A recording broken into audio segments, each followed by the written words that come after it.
welcome back to TOPinion, episode 4 for me, Joe, on the Top Chat YouTube channel. It's been a while since I've done one of these actually, and I've been sitting on this one for about a month. It's not like it's anything special or anything. I think it's alright. This week is going to be about playing average video games, and how you should be allowed to enjoy what you want to play, even if it is kind of shit. As always, if you agree or disagree, just leave a little comment and tell me why I'm wrong, and fight me, bitches, basically. No, don't really, because I'm probably wrong about everything. So let's get started before I ramble on too much as you.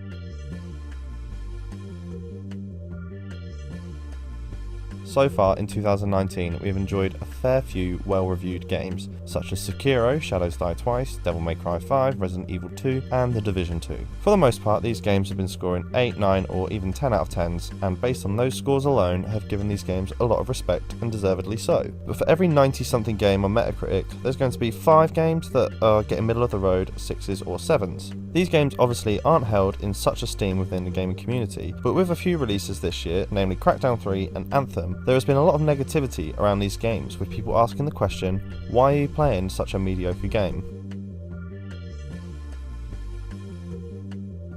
Obviously, everyone is entitled to their opinions and have the right to highlight bad or broken features in the game, and why they don't like a game. In the case of Anthem in particular, it came out and received a lot of negative attention surrounding the story and bugs within the game. The gameplay though was praised quite highly, and it seemed to be a lot of fun. Critically, the game was given a very average score, with a PC version of the game getting a score of 59 on Metacritic. Yet the game was still popular, with lots of people playing the game on release and enjoying it. But yet a lot of loud voices on the internet weren't happy with the fact that people were enjoying the game, because how dare someone else enjoy it? For the record, I haven't played the game and I don't want to play it. I know that I won't like it from what I've seen, and that's valid, but I never would be angry about the fact that other people enjoy it. Perhaps Anthem could be a special exception, as it's published by EA, a company that's famously hated for its aggressive monetization strategies, and perhaps some view people who are playing it as traitors in the fight against an evil company who doesn't care about gamers. I would understand that point, yet I don't see EA as much different from many other video game publishers. They're a company who are out to make money, perhaps an argument for another video, but we can look at examples of mediocre games from more loved companies that people should still be allowed to enjoy without the fear of repercussion from the internet.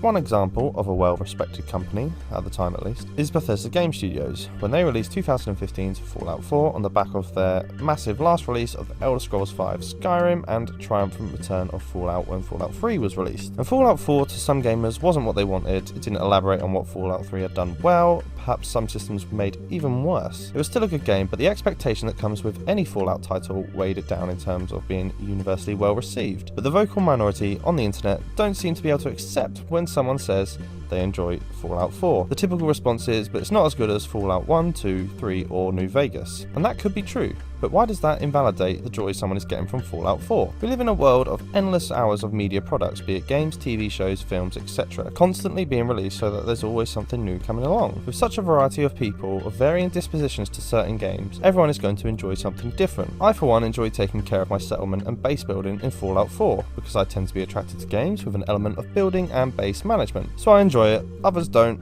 that's fine, and that's life. Can people also not be happy that Fallout wasn't the Fallout they wanted or imagined? Yes, of course, but again, to try and emphasise their own superiority because they are looking down on someone for finding joy in something is just wrong. I think what some need to understand is that there is a difference between a masterpiece in gaming, be it graphical, story or gameplay, and an enjoyable game. The two aren't incumbent on each other. Yes, something with outstanding gameplay and story is going to be fun, but a game with terrible graphics but good gameplay that can score a 6 out of 10 can still be worth its time. There's a place in the market for games such as this. Sometimes, after playing something like The Last of Us that's so steeped in emotive storytelling and gripping, tense gameplay, I want to then go and play something like Saints Row 4, which doesn't look particularly great, has a ridiculous story, but I get to go around smacking aliens in the face with a giant dildo. Something like that is a great release from a high-intensity emotional game. It's not going to win any Game of the Year awards, and for my time with Saints Row 4, I had a good laugh. To me, the value in these types of games is the video game equivalent to something like comparing Breaking Bad with The Big Bang Theory. Obviously, in terms of quality filmmaking, storytelling and production, Breaking Bad trumps The Big Bang Theory in almost every aspect. But sometimes I'd like to watch something that doesn't require such an emotional investment from me, and I'll stick on a sitcom like that while I'm relaxing.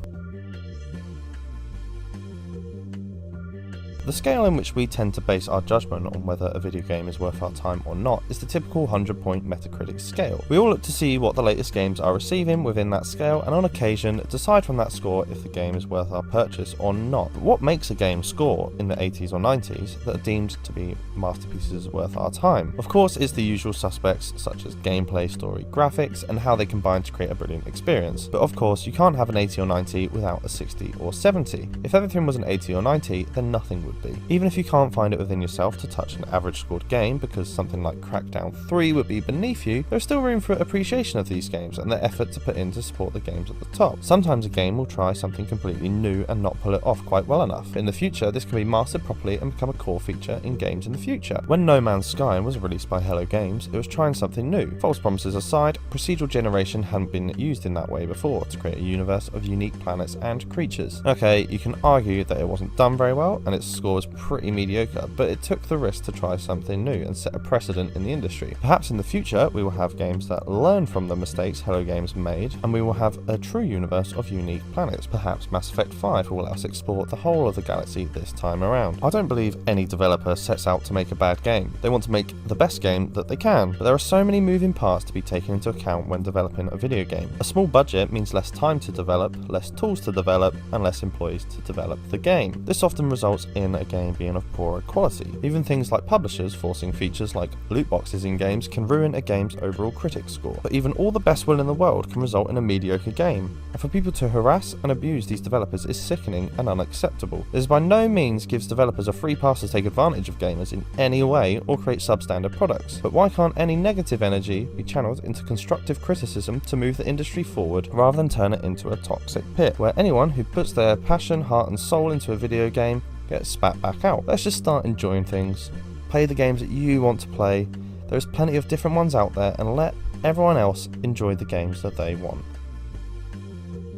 So another TOPinion done and dusted. Let me know if you agree with me or not. And what average games do you like to play? Games that people generally like to hate on, like for me it's No Man's Sky. Like I've put ridiculous amounts of time into that game, even before people started thinking it was good, like they have lately. I think I played it on the vanilla first, like 1.0, for probably about 100 hours, and then I haven't actually played any of the new nice updates. So no one knows, like me, what bad No Man's Sky is. But thank you very much for listening, and see you in the next episode, and check out the Top Chat Gaming podcast for your latest video game news and opinions. Bye for now.